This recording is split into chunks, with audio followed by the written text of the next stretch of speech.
Do you know what sound it makes if a vinegar truck and a water truck collide? No. Douche. If you only looked at the headlines this week, you would know that I don't remember the rest of my line. I'm going to look down. Welcome back to Crude Logic, everybody. This is Friday, July 10th, 2026, and we are going to do what we call Free Flow Fridays. So anything can happen, any topic can come up, but we'll try to keep it interesting and focused on you in the industry. Let's get it started. Today's market minute, West Texas is sitting right around 72, Brent's at 76, and natural gas is at 301. U.S. rig count's sitting at 580 for the week. So that's the market update, everybody. Let's do a little bit of a recap of what we've covered this week. We've talked about one of the most infamous wells, the Hilltopper Snickhacker. What is the name of that one? Spindletop. Spindletop. Yeah. We've talked about Spindletop. We've talked about wildcatting. We've talked about a lot of things this week. Today, we're not going to talk about any of that. We're going to probably talk about Iran because let's be honest, it's everywhere all the time and it should be talked about. And then we're just going to kind of let this ride take us wherever we're going to go. And you guys are going to be along for it, or you're just going to leave and not subscribe and never watch us again. But until then, we're going to have a good time. You ever drilled with air? No, I've heard of it. I've heard it's really dusty and loud and Made this video on a rig. Whoopsie. Hold on. don't be standing near that. This is just making a connection. It's not, this is like normal, having every stand. So it's not even. Holy crap, that's every time they make a connection? Yeah, so they had a guy that stood there and washed the window off so the driller could see. Now watch when he picks it up. It stays blowing like that the whole time you're making the hook. Where is you're pushing the air down. Yeah, you pump it all down, and then when you stop and you make a connection, that's 208 pounds of 208 psi. So is it? I've never drilled with air. I put it on. Like they had to. It would like blow their glasses off all the time, and like. It seems incredibly dangerous. I mean, okay, so what is the benefit of drilling with air? I don't know. Just kidding. I'm kidding. Hell if I know. That was in the Barnett. It was only in certain parts of the Barnett too. I don't remember what the original reason for, because we weren't doing that for the longest time. That was like the second well we did, and we only did it in like the far south side of the Barnett Shale. What? And I was pretty new back then, so couldn't tell you why. Was that just an example video, or was that your video? I made that's me filming it. That's not my YouTube channel or whatever. It's the guy who's the driller on the rig. He works for Crescent now. Well, they'd have to figure out who it was, but yeah, he works for Crescent now. So I don't think he'd care if I said that. So let me ask you this: if you're drilling with air and you're drilling for gas, what is the air keeping the gas down in the hole? Is it just air pressure that's keeping it down? Well, yes, I think so. It's just pushing back on it. I thought you ever air drilling, air hammer with it, like the air drilling hammer. Have you ever seen how it works? Man, I feel like maybe, but I'm gonna say no. So instead of like a motor where it spins when they pump on it, it's like a jackhammer and it just goes up and down. So the bit, it's a different kind of bit. It's like a flat bit with the teeth on the bottom. And when they would do the mud motor test or the air motor test, whatever, they would set it on the rotary table on like a piece of wood and kick it on for like a split second, and it would like pulverize it. It was pretty. So is it just smashing its way through? I mean, there's no cuttings. Yeah, it just pounds it into sand. So at surface, when it's coming out, it comes out like just sand blowing out, and they have to put water back into it then so that it becomes mud and like will fall into the cuttings. And then they push the cuttings down with the jackhammer? No. Like the cuttings, they pulverize it down whole. They blow instead of circulating water or fluid, they circulate in Mm, air, so it blows back up to the surface. they And then blow all the when it's at surface, it comes out like just shooting out the side of the where the shakers would normally be, just shooting out. right. So they have to put Okay. water on it so that it like becomes a liquid again and goes into the pits. I wonder how common that is today. Pretty common. Just trying to figure out what is the I mean, I can see it maybe being cheaper, but I think it's actually much more expensive. really? Well, then that makes even less sense to me. I don't know. I've never done it. So the benefits of it is air drilling offers significantly faster penetration rates, longer drill bit life, and a reduced risk of formation damage compared to conventional liquid-based mud drilling. Air replaces heavy liquid muds with compressed gases like air or nitrogen. I do remember. I think that's why it's because it's nitrogen. It Oh, okay. drastically reduces bottom hole. But the reason we had to do the hooks like that when we did them is because if you turned off the air or the nitrogen or whatever, and you waited till all that pressure bled off to make a hook, it took like 3 hours to make a hook because the pressure would bleed off within 5 minutes or something. But by the time when you made the hook and you tried to turn everything back on, it would take it like 3 hours.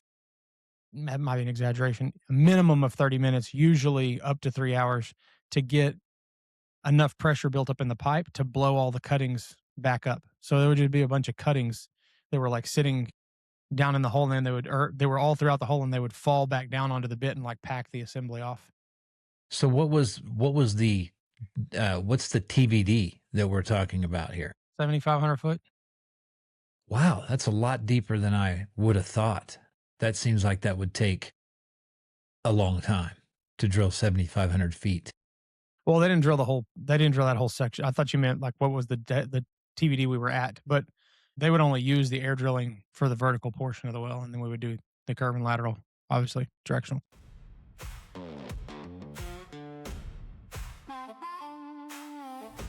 You know that contacts used to be made of glass, actual glass, and they would cover your whole eyeball, like the white of it and everything.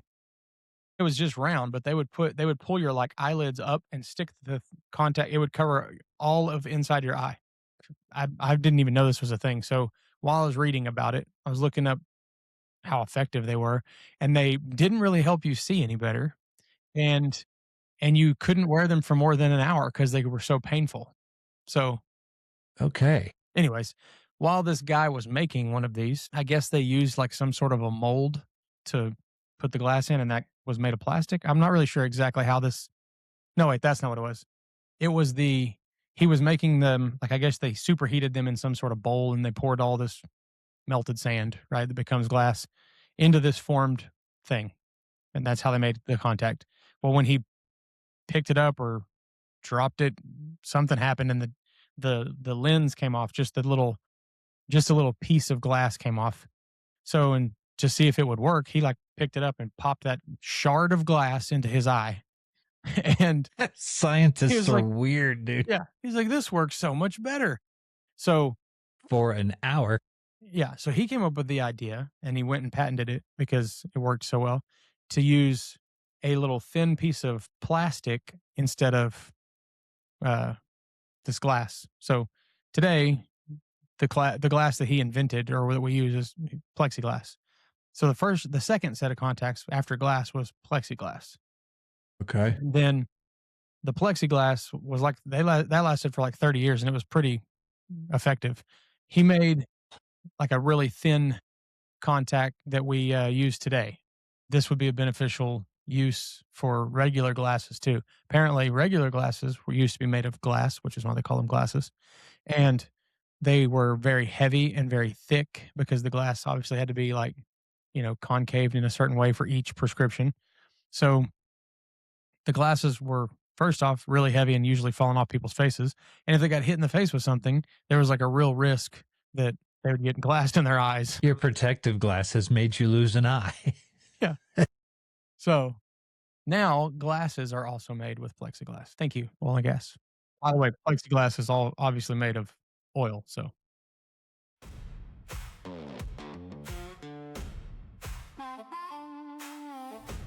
A little while back, travel back to a time a couple of months ago. We started bombing Iran, and then we stopped. And then we started bombing Iran again. Right. And then we stopped and we had an understanding. And then they started bombing again. So we bombed again. The war was back on and then it was off. Oil prices went down and then it came back on. Oil prices came back up and they started talking again. Then they started attacking again. You're welcome. That is the U.S. Iran war update. Later today, they're anticipating that the war will be over. And then by dinner, it will start again. So keep your pants on. Okay.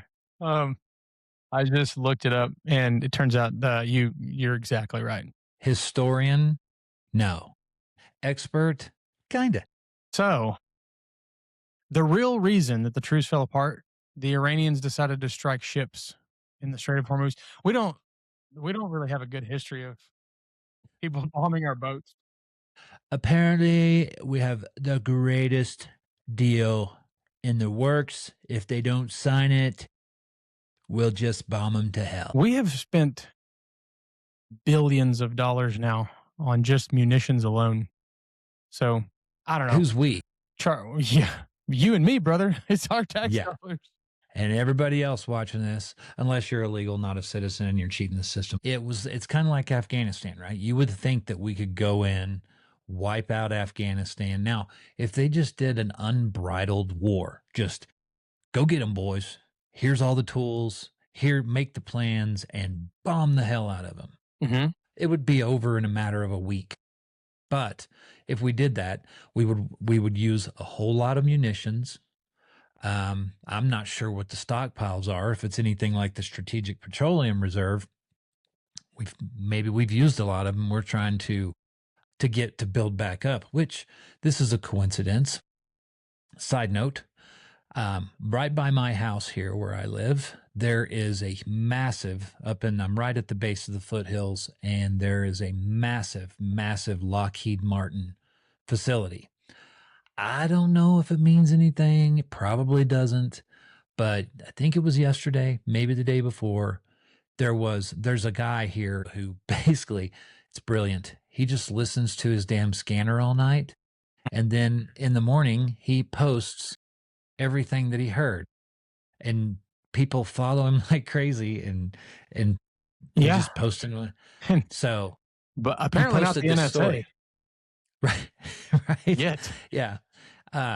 He posted this story that I guess, a bunch of emergency vehicles went out to this facility. People out of the blue were complaining of being dizzy and nauseous. And Lockheed Martin's a defense contractor, for those of you that don't know that. And I'm just thinking, okay, well, it could have been just, maybe they had some chemicals or something like that. So, maybe somebody didn't put the lid back on, and that could be and is probably what happened. But it does make a man go, Should what I move? could be out there? Right. Right. What is this bump on my lymph node? Yeah. That's Exactly. depressing as hell. But anyway, I just thought that was interesting. Given our government's track record, fairly likely. Right. MK Ultra. Just saying. What were we talking about before then? Oh, was it Iran? Yep. Okay. Here's what we do know. We do know that this is going to cause a fluctuation in the markets. It's just going to keep continuing. We've addressed that pretty much all week on our episodes, that the market is not, it's going to continue to fluctuate up and down, up and down. Who knows? It could go $100 a barrel again. Who knows what's going to happen? Right now, it looks pretty good, and we hope it all stays that way. But any agreement that is signed, not a memorandum of understanding, not a note from Iran's doctor, but an actual agreement that's signed, they're not going to abide by it. It does not matter who they put in charge over there. Because I'm just going to make this point. I don't want to be, I'm not trying to be political. I'm just saying the people of Iran rose up at the beginning of this year, end of last year. And they, were pushed back and thousands were killed and all that. And I understand. I'm not in that situation, but I understand how that could be a little discouraging. And you say, hey, I think we'll just do whatever they say. They've killed 50,000 of us. But whenever we started attacking, we're not blowing up Tehran. We're blowing up strategic targets. Now, it may get to the point where Tehran might be blown to hell. But what I don't understand and what I do understand at the same time, but mostly not, is there's thousands and thousands of people out mourning the death of this leader. I understand that they don't have weapons. I understand that a revolution or a revolt is not necessarily an easy thing to do. But you did it before we attacked. Why aren't you doing it now? That's the thing that doesn't make sense to me is throughout history, I'm like, why do we get involved in all this crap? Why don't we just let them deal with it themselves? And then somebody in the government will say, well, they don't have any guns or weapons because their government took it. So they're kind of defenseless. So they need our help. And then they'll rise up like they did. And our government's like, now's a good time. Let's go help them. So they go in and they bomb all of these people or they do all of this stuff to finish off the revolt. And then the people are like, oh, good. The Americans are here. And they just go sit on their couch. And it's like, well, Right. why don't you get off your ass?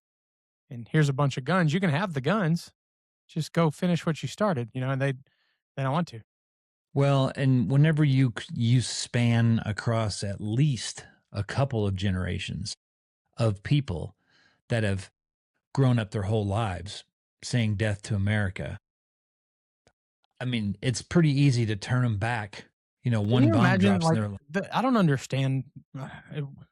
We can talk about this crap forever, but it doesn't make any sense to me. How does a country even exist like that? Not.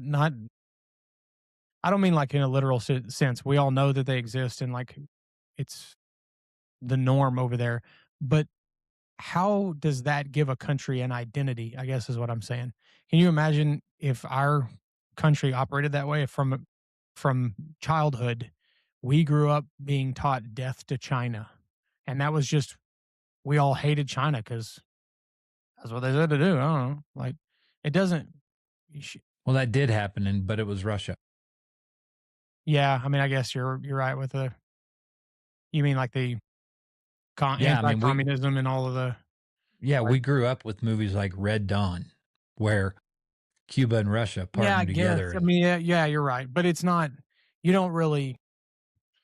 I mean, even if the bad guy in the movie was Russian, I didn't really associate like every Russian's a bad guy. Maybe a lot of the well, I population did. did. Did you? I I most mean, like certainly did. And then I people talk joined the about. army, and you know this. You joined the Marines. I don't know if they did this in the Marines, but in the army, every target at the gun range, well, his name was Ivan. All the plastic green targets, Ivan.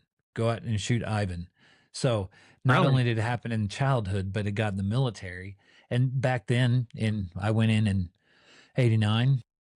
Russia was still, they had, I guess in 80, it was around 89 whenever they, took down the wall and USSR crumbled That's why and all everybody that stuff. like Nancy Pelosi and all these people are like, Trump's friends with the enemy. He's the enemy, and Trump's just like, I don't know. Can we get over this?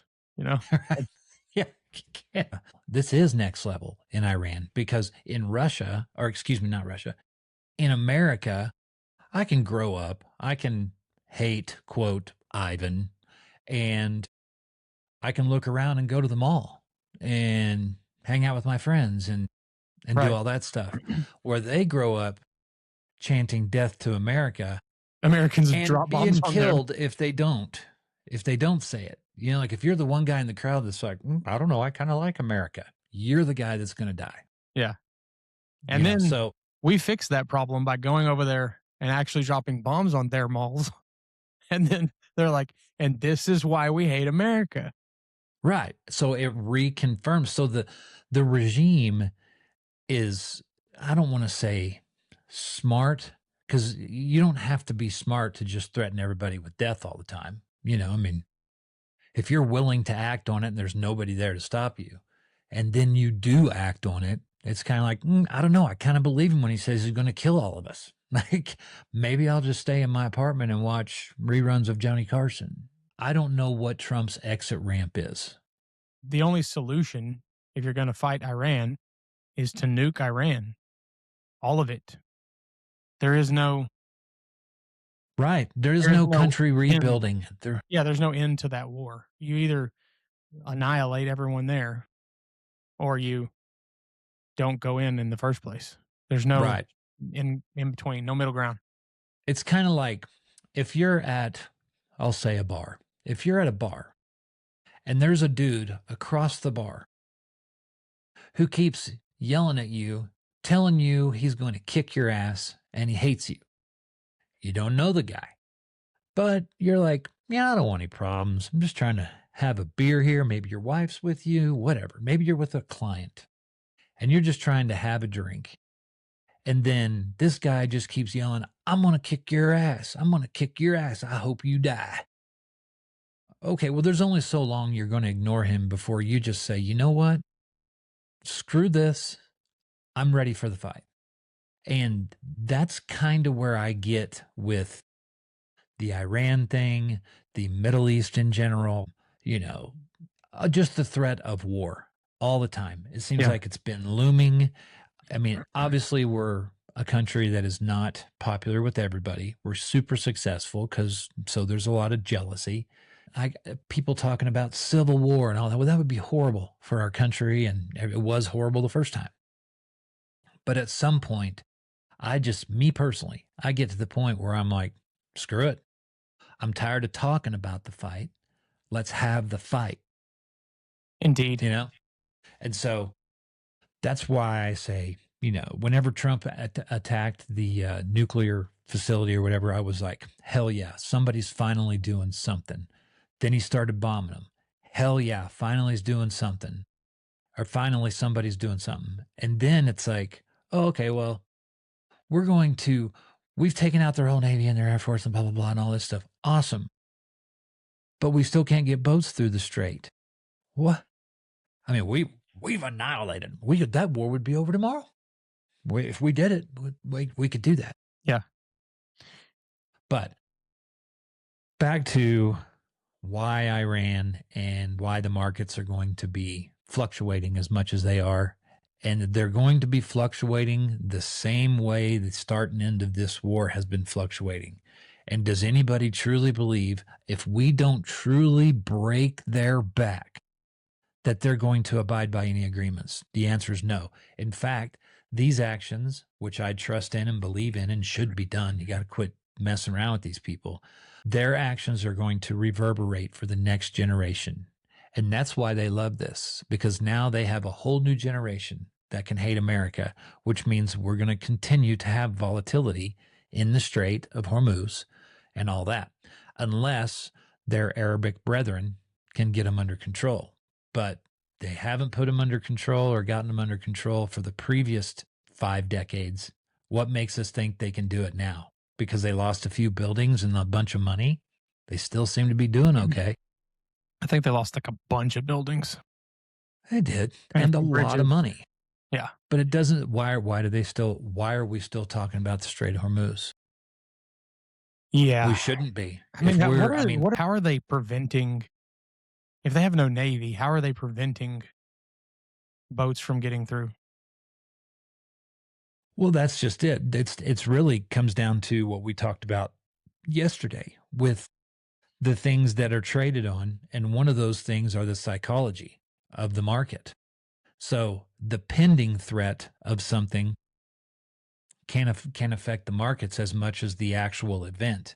This is kind of being stemmed by just the threat, even though they have effectively shot at some of the boats.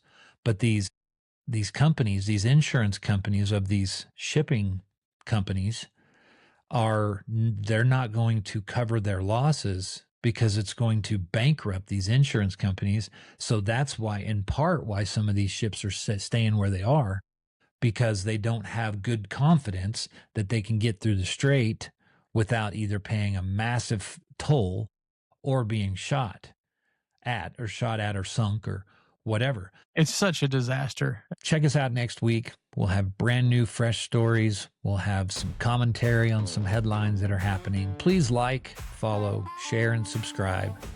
Give us some feedback. Have a great weekend. We'll see you next time.